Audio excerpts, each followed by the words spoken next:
भारत की आज़ादी के लिए स्वतंत्रता संग्राम में शामिल लोगों की कतार बहुत लंबी है। इसमें कम उम्र के क्रांतिकारियों में सबसे पहला नाम भगत सिंह का आता है। कनकलता बरुआ उन वीरांगनाओं में से है जिन्होंने मात्र 18 वर्ष की उम्र में त्याग व बलिदान से इस बात को साबित कर दिया कि देशभक्ति और देश के लिए शहादत देने की कोई उम्र नहीं होती। असम के कृष्णकांत बरुआ के घर में 22 दिसंबर 1924 को कनकलता का जन्म हुआ था। 5 वर्ष की उम्र में उनकी मां कर्णेश्वरी जी का निधन हो गया। पिता ने दूसरा विवाह किया, मगर कुछ वर्षों बाद पिता कृष्णकांत जी का भी देहांत हो गया और उनके देहांत के कुछ दिन बाद उनकी दूसरी मां का भी देहांत हो गया। अल्प आयु में माता पिता के गुजर जाने के बाद कनकलता की नानी ने उनका पालन पोषण किया। कनकलता घर गृहस्थी के कामों में भी हाथ बटाती और पढ़ाई भी करती थी। असम के प्रसिद्ध कवि ज्योति प्रसाद अग्रवाल, जिनके असमिया भाषा में लिखे गीत घर घर में लोकप्रिय थे, कनकलता इन गीतों से काफ़ी प्रभावित और प्रेरित रहती थी। इन गीतों ने कनकलता के बाल मन में राष्ट्रभक्ति का बीज अंकुरित किया। मई 1931 में असम के गमेरी गांव में विद्यार्थियों के सहयोग से रायत सभा आयोजित की गई। इसकी अध्यक्षता ज्योति प्रसाद अग्रवाल कर रहे थे। कनकलता मात्र 7 साल की उम्र में अपने मामा देवेंद्र नाथ और यदुराम के साथ उसमें शामिल हुई।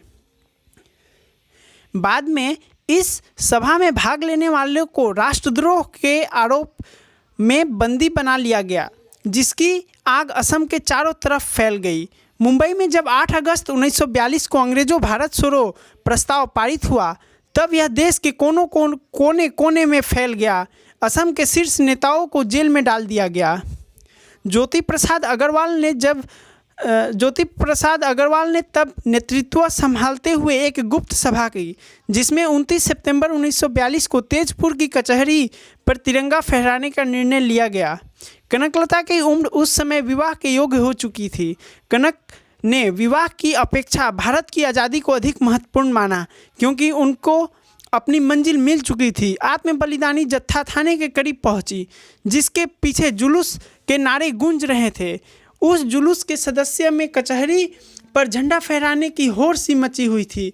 थाना प्रभारी ने कहा, 1 इंच भी आगे बढ़े तो गोलियों से उड़ा दिए जाओगे।